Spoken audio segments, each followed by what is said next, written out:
Hello everyone, good morning, welcome back to my channel. তো আজকে ব্লগটা আমি এখান থেকে শুরু করলাম। আর তোমরা হয়তো জানো না আমি কোথায় আছি। আর আমি হঠাৎ করে চলে আসলাম বাড়িতে, কালকে এসেছি। তো আমার দিদি মেয়েটা খুবই অসুস্থ, ওর শরীরটা বেশি একটা ভালো নয়, যার জন্য আমরা এখন যাচ্ছি হায়দ্রাবাদ। তো এখানে গিয়ে আমরা ওকে ট্রিটমেন্ট করাবো। তো শুনেছি ওখানে লোকের মুখে ওখানে অনেক ভালো ট্রিটমেন্ট হয় চোখের জন্য। তো অনেক দিন ধরে ওর ট্রিটমেন্টটা ভালো মতন হচ্ছে না, যার জন্য আমরা সিদ্ধান্ত নিয়েছি ওখানে যাব বলে। তো এখানে দিদিও রেডি হচ্ছে, আর এখানে যে আমার পুচকিও রেডি হয়ে আছে। দেখো এই যে আমার পুচকি অনেকটা বড় হয়েছে, ওর চোখের কন্ডিশনটা খুবই খারাপ। তো এখন আমরা বের হবো, বাইরে আসলে একবার বের হবো ঘর থেকে। ওকে ফোন করছি, ওর একটা আর্জেন্ট কাম আছে বলে এখনও আসতে পারছে না। এখন 12টা বাজবে আর আমাদের ট্রেন আছে 1টায়। তো খাওয়া দাওয়া আমরা সব নিয়ে নিয়েছি, দিদিভাই নিরামিষ খায়, তো ওই জন্য নিরামিষ করে রান্না করে নিয়ে নিলাম। আর দুদিনের ব্যাপার, তো ট্রেনে যাবো, জার্নি করে কি খাবো কি পাবো তো ঠিক নেই। তো ওই জন্য আমি কি করলাম, খাওয়া দাওয়াটা করে আমরা সবাই বানিয়ে নিলাম। তো চলো এখন আমরা বেরোই। টমটমে বসে পড়েছি, আর 12টা বেজে গেছে, প্রায় 12টা 15 হয়ে গেছে, অনেকটা লেট হয়ে গেল। তো ভালো মতন গিয়ে পৌঁছলেই হলো, ট্রেনটা পেলেই হলো। আর এই যে আমার সোনা বসে আছে, হাই বলে দাও, হাই হাই বলো, হাই বলো, হাই।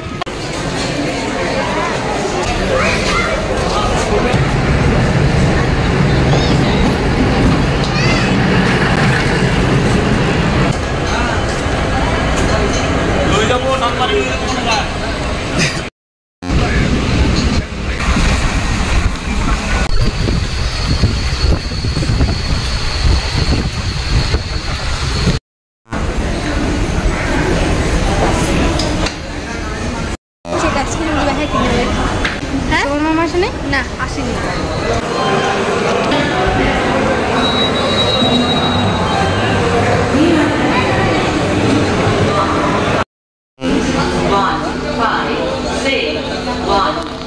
তো গাইস বসেছি প্ল্যাটফর্মে, আর আমাদের ট্রেনটা আজকে অনেকটা লেট হয়ে গেছে। আমাদের যাওয়ার কথা ছিল 7:30, কিন্তু এখন আমাদের ট্রেন আসবে 1:45। কখন আসবে আর কখন উঠবো, মানে খুব টায়ার্ড লাগছে, খুব ঘুম পাচ্ছে। তো চলো গাইস, তুমি আমার পাশে থাকো, সাথে থাকো, দেখতে থাকো। ফাইনালি আমরা এখন সিটে বসে পড়েছি। এই হলো আমাদের সিট। আর 3টা বাজে মানে 3:30 বাজে আমাদের ট্রেনে বসা হলো। আর সাথে সাথে পুরো 20 মিনিট খানিক লাগবে। তো চলো আর এখন একটু রেস্ট করে ঘুমাবো, তারপরে সকালে তোমাদের সাথে আবার আসছি। এই দেখো সবার উপরে আমার সিট, আর দিদিভাইয়ের একদম পড়েছে, ওদের জন্য ভালো হয়েছে। আর উপরে পড়েছে উপরে, আর ভাই এখানে শুয়ে আছে এখন। তো চলো এখন একটু শুয়ে নিই। Hello everyone, good morning. উঠলাম, আর উঠলাম কি রাত্রে ঘুম তো হয়নি, তোমরা জানোই। আর রাত্রে 3:30টার সময় ট্রেন ছেড়েছে, মানে ঘুম তো হয়নি। আর উপরে ঘুমিয়েছে না, একটু ঠান্ডা ঠান্ডা পেয়েছিল, অনেকটা ঠান্ডাও লেগেছে। আর উঠে ফ্রেশ ট্রেশ হলাম, ব্রাশ টাশ করে একদম স্টিভিটি করে নিলাম। আর এই যে আমার মনার জন্য চা নিয়ে নিলাম এখানে। আর ও মারা যাচ্ছে, তোমরা দেখতে পাচ্ছ। আর এখন আমি কি করবো, জল খাবো, যেহেতু গ্যাস হয়ে গেছে, একটা জল খাবো, জল টল খেয়ে ব্রেকফাস্টটা করে নেবো। আর ভাই শুয়ে আছে, ভাইও এখন উঠেনি।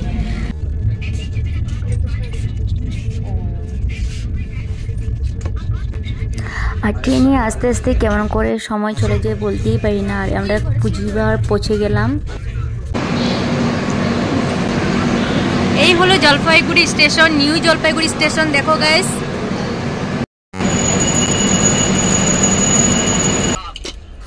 আর এদিকে জলপাইগুড়ি নেমে আমরা নিয়ে নিলাম ডালের বড়া। ও মুগ ডাল না মসুর ডাল দিয়ে বড়া করেছে, বেশ ভালো হয়েছিল খেতে। আর এদিকে আমাদের দুপুরের খাবারও এসে পড়েছে।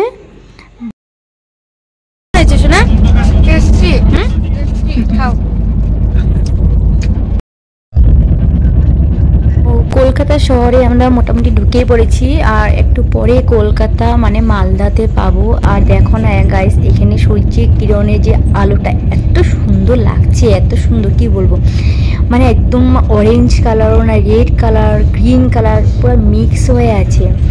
আমার তো দেখে বেশ ভালো লাগছিল, কারণ আমি গ্লাসের ভিতর দিয়ে করছি যদিও ভিডিওটা, তবে স্পষ্ট উঠেছে। আর দেখো আমরা মালদাও পৌঁছে গেলাম। তো পৌঁছে গেলাম আমরা মালদা স্টেশন। আর তোমরা দেখতেই পাচ্ছ, দেখে নাও মালদা টাউন লেখা আছে, আর অনেকটা বড় মালদা স্টেশনটা। আর লোকজনও বেশ ভিড় হয়। আর ট্রেনের মধ্যে আমরা খাবো এখন ঝালমুড়ি, কারণ ট্রেনে বসে খেতে বেশ ভালোই লাগে, তার মধ্যে ঝালমুড়ি তো কোনো বলার কথা কথাই নেই। তো নিয়ে নিলাম ঝালমুড়ি আমাদের জন্য, সাথে একটা নারকেলও দিয়েছে। আর নারকেলটা তার জন্য দিয়েছে কারণ ঝাল লাগলে নারকেলটা খেয়ে নিব, তো ঝালটাও কমে যাবে। তো খেয়ে নিচ্ছি আমরা এখানে ঝালমুড়ি, আর এখানে ভাইও খাচ্ছে ঝালমুড়ি। দেখো ভালো লাগে, ও খাচ্ছে। তো গাইস এখন তো খেলাম ঝালমুড়ি, আর সন্ধ্যার সময় চার জন্য অনেকটা ওয়েট করেছি, চা আসবে, চা খাবো। সন্ধ্যার সময় তো চা না খেলে ভালো লাগে না, আর ভীষণ মাথা ব্যথা করেছিল। তো চাও আসলো না, খেতেও পারলাম না। বাইরে গিয়ে যে খাবো চাও নেই, কারণ স্টেশনে তো মানে দাঁড়া করায় না, যেখানে বড় বড় স্টেশন সেখানে এসে করে দাঁড়া করায়। তো খুব ঠান্ডা, দেখতেই পাচ্ছ তোমরা, চাদর টাদর মোড়া দিয়ে একদম বসে পড়েছি। তো চলো পরে তোমার সাথে আবার আসছি। গাইস এই যে দেখো আমাদের খাবার এসে পড়েছে।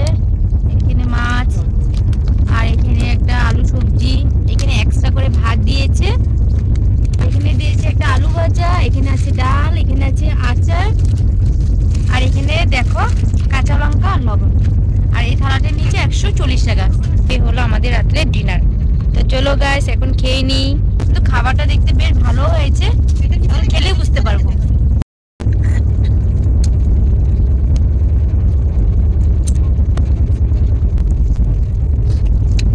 অত টেস্ট না, ঘরের মতো তো হবে না, কোনোদিনও হবে না। জাস্ট খেতে লাগে খাবো, আর হাত লাগাতেই হবে, চামচ দিয়ে কি আর মাছ কাটা যায়? তো গাইস আমাদের খাওয়া দাওয়া কমপ্লিট, খাওয়া দাওয়া করে শুতে এসে পড়েছি। তো চলো এখন good night guys, good morning. একটু উঠে পড়লাম, উঠে ফ্রেশ হলাম, আর এখন বসেছি একটু চা খাবো বলে। আর এখানে আমার দিদি খাচ্ছে আনারস, যেহেতু ওর ট্রেনের কোনো খাবার ও খেতে পারবে না। কেমন খেতে? পৌঁছে গেলাম আমরা বিশাখাপট্টনম স্টেশন, আর স্টেশনটা বিশাল বড়। আর এখান থেকে আমরা নিয়ে নিলাম ইডলি। দিদিভাই বলছে ও ইডলি খাবে। তো প্রথমবার যে ইডলিটা এনেছিল, ওই ইডলিটাতে না মশলা ছিল, যার জন্য খেতে পাইনি। নেক্সট টাইম আবার এনেছে, ওই ইডলিটা ও কলা দিয়ে ইডলিটা খাচ্ছে।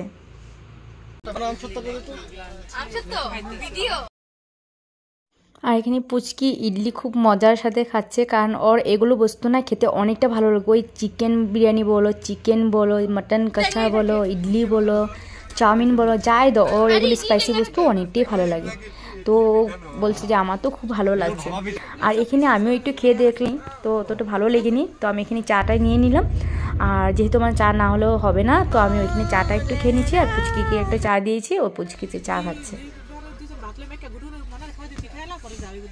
না শুনো, মাসিক মাগবো না, ওখানে 2 কামড় খাওয়া দেব, 2টা কামড়, আমি বেশি 3 কামড় খামই না। বাহ কি সুন্দর, অনেকটা ভালো লাগছে, কি সুন্দর লাইট জ্বলছে। বাহ, নদীর উপরে লাইট, গোদাবরী নদীর উপর দিয়ে যাচ্ছি গাইস। তো গাইস এখন বাজে রাত্র 11টা, আর খেয়ে দিয়ে চলে আসলাম। রাতের খাবার একটু হালকা করে খেয়ে নিয়েছি, ওই ভাতেই খেয়েছি, জাস্ট একটু করে খেয়েছি, বাকিটা ফেলে দিয়েছি। একদম টেস্টি নেই, কোনো স্বাদ নেই, কারণ এখানে নরসিংহ পাতা, অনেক কারি পাতা, সর্ষে দিয়ে ওরা কি বানায়, এগুলো টক। যাই হোক, তো খেয়ে দিয়ে চলে আসলাম। এখন একটু ঘুমাবো, কারণ 4:30টার সময় আবার আমাদের নামতে হবে, ট্রেন 4:30টায় পৌঁছে যাবে। তো চলো গাইস এখন ঘুমিয়ে পড়ি। এতটা বাদর মানে ভর্তি, দেখো গাইস, একটার পিছনে একটা পালাচ্ছে, বাদরের মেলা। আর গাইস দেখো এত বড় বড় বিল্ডিং, মানে কি বলবো, অনেক বড় বড়। বাইরে আসলে এত বড় বড় দেখা যায়, এমনি তো দেখা যাবে না। দেখো কত বড় বড়।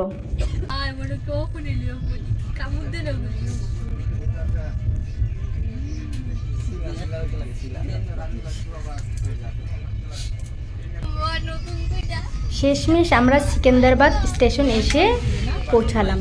দেখো, আর কখন পৌঁছাবো সে অপেক্ষায় ছিলাম। হে ভগবান, কবে জানি পৌঁছায় সিকান্দারবাদ স্টেশন। এতটা লেট ছিল, যার জন্য আমাদের অনেকটা দেরি হয়ে গেছে আসতে।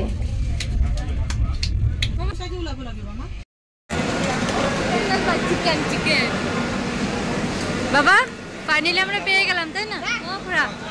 ঠিক আছে,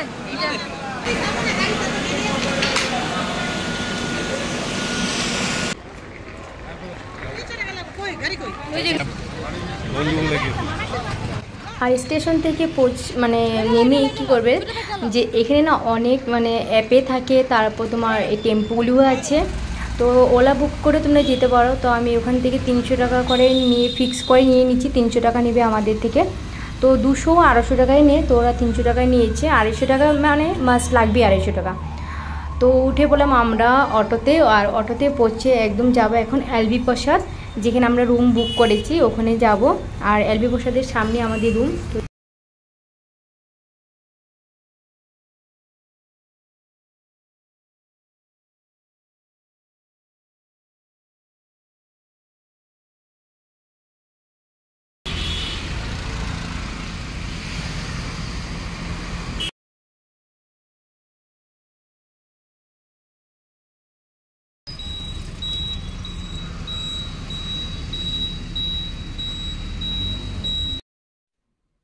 তো এখন আমরা এলবি প্রসাদের সামনে পৌঁছেছি, দেখো এলবি প্রসাদ আই ইনস্টিটিউট। তো ফাইনালি আমরা পৌঁছেই গেলাম, আর অনেকটা ভালো লাগছে। তো এই লেফট সাইডে যে গলিটা গিয়েছে না, সেই গলিতে আমাদের রুম নেওয়া আছে, মানে এখান থেকে লেফট সাইড নিতে হবে। তো একদম সোজা যেতে হবে, সোজায় গেলে পাওয়া যাবে আমাদের রুম। তো সোজা গিয়ে আবার লেফট সাইড নিতে হবে।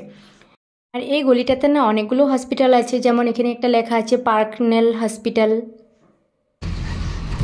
এতো লেখা আছে দেখো পার্কলেন হসপিটাল।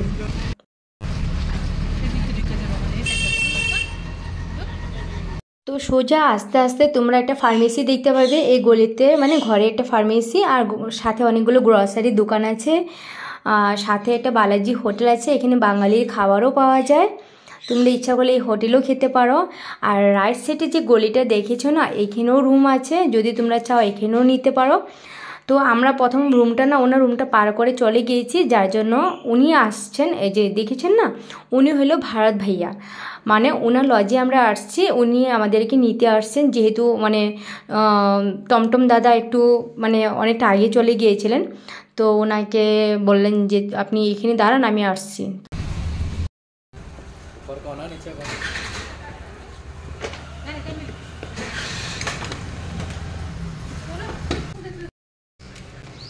তো এসে আমরা গ্যাসটা নিয়ে নিলাম, আর দেখো এখানে কি সুন্দর করে আলপনা করেছে, ওরা রোজ সকালে করে।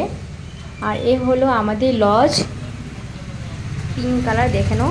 6 মাস মানে উনি বললেন যে 6 মাস পরে পরে উনি চেঞ্জ করেন রুমের রঙটা, তো এখন পিঙ্ক কালার আছে, হয়তো পরে অন্য কালারও হতে পারে। এই হলো আমাদের লজ, আর রুম ভাড়া নিয়েছে 500 টাকা করে। সাইড মে বেঙ্গলি বেশ ভালো, মোটামুটি খারাপ নয়। আর এখান থেকে আর ভারত ভাইয়া আমাদেরকে দেখিয়ে দিচ্ছে গ্যাস কোথা থেকে ভরাতে হবে, উনি আমাদেরকে একটু চিনাকি করে দিয়েছেন, কারণ আমরা তো জানি না এখানে কোথায় কি পাওয়া যায়। আর ভারত ভাইয়া অনেক ভালো, খুব সাপোর্টও করে, আর বেশ মানুষটা অনেকটা ফাইন, ফ্রিলি ওনার কাছে কিছু মানে বলতেও পারেন, উনি অনেক হেল্পফুল। তো ওনার রুমে থেকে আমরা অনেকটা ভালো পেয়েছি, বেশ ভালো লোকটা। আর এখান থেকে সোজা দেখো এখানে মেডিসিন আনতে পারবে, যারও যদি কিছু প্রবলেম হয়ে থাকে। তো এই যে মন্দিরটা আছে না, এই মন্দিরের ভিতরে একটা ফার্মেসি আছে, ওখান থেকে মেডিসিনও কালেকশন করে নিতে পারবে।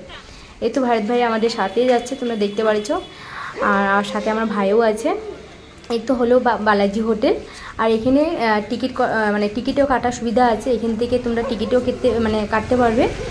আর একটু আগে গিয়ে আমরা কী করলাম, গ্যাসটা মানে উনি আমাদেরকে দেখিয়ে দিয়েছে, তারপর আমরা গ্যাসটা ভরিয়ে নিয়ে আসলাম।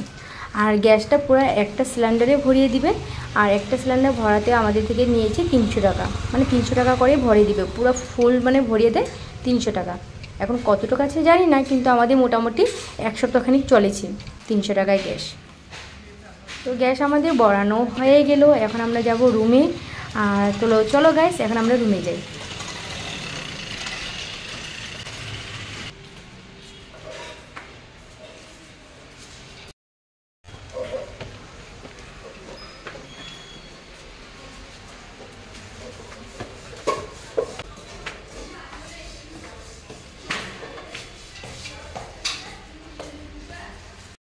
রুমে এসে বসিয়ে দিলাম এখানে ডাল, মানে দিদিভাই বসিয়েছে ডাল, আর এখানে আলু সিদ্ধ, আর ডালে মূলা দিবে, একদম সিম্পল করে খাবারটা বানাবে। আর এখানে চাল ধুয়ে রেখে দিয়েছে, আর ও তো আগে এসে স্নান টান করে নিয়েছে, আমরা এগুলো মানে গ্যাসটা সব নিয়ে আসলাম আগে। তো এসে আমিও কী করলাম, স্নান টান করে নিলাম, স্নান টান করে এখন একটু ফ্রেশ হবো। এতদিন পরে রুমে আসছি, কোনো স্নান করা হয়নি 3টা দিন, মানে দুরাত্র আর আধা বেলা, মানে 2.5 দিন।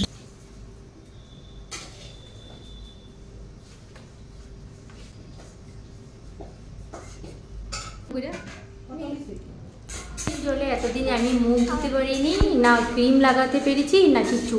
তো আজকে ফাইনালি একটু ভালো লাগলো, একদম ফ্রেশ হলাম, অনেকটা শান্তি লাগছে। শ্যাম্পু ট্যাম্পু করে স্নান করে নিলাম।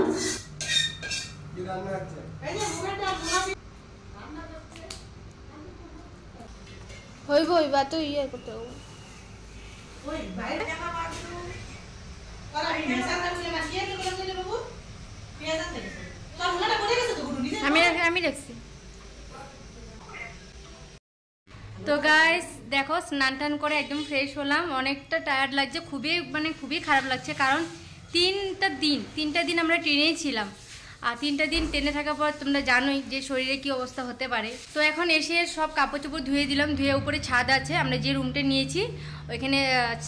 তো ছাদের উপরে আমি কাপড় টাপড়গুলো দিয়ে আসলাম, আর এসে এখন দিদি খাবার বানাচ্ছে। এই যে দেখো, দিদি খাবার বানাচ্ছে, ভাত টাত রান্না করছে। আর খেয়ে দিয়ে একটু রেস্ট করবো, কারণ আজকে তো আমাদের ডাক্তার দেখানো হবে না, আমি ডাক্তার দেখাতে আসছি বিশেষ করে। তো কালকে আমাদের অ্যাপয়েন্টমেন্ট আছে 9:30টার সময়। তো এখন কিছু আর কথা বলবো না, তো খাওয়া দাওয়া করে একটু রেস্ট করব। তো আর কিছু বলার নেই। তো আজকে ব্লগটা আমি এখানে সমাপ্ত করব। পরবর্তী নেক্সট ভিডিও কালকে মর্নিং এলবি বসাতে যাব। যদি আমার ভিডিওটা দেখে তোমাদের ভালো লেগে থাকে তো প্লিজ সাবস্ক্রাইব করতে একদমই ভুলবেন না। Bye bye. আর আমি আর কিছু বলবো না, কারণ কালকে নেক্সট মর্নিং আর একটা ভিডিও তোমাদের এলবি প্রসাদে পুরো ব্লগটা দিয়ে দিব। আর গাইস, ওর না কি হয়েছে, ভাইয়ের ট্রেনে এত লঙ্কা খেয়েছে যার ফলে ওর পেটটা খারাপ করে দিয়েছে। আর যার জন্য দিদিভাই বলছে বারবার যে ওষুধটা খা, আর ওষুধটা খেয়ে একটু ভালো পেয়েছে। এখন ওষুধটা মানে ওকে মানে বকা দেওয়াতে ওষুধটা খেলো, না হলে খেতো না। তো ওষুধটা খাচ্ছে, এই নিয়ে অনেকটা হাসাহাসি হচ্ছে, অনেকটা এনজয় করা হচ্ছে। তো আজকে ব্লগটা এখানে সমাপ্ত করলাম। Tata, bye bye.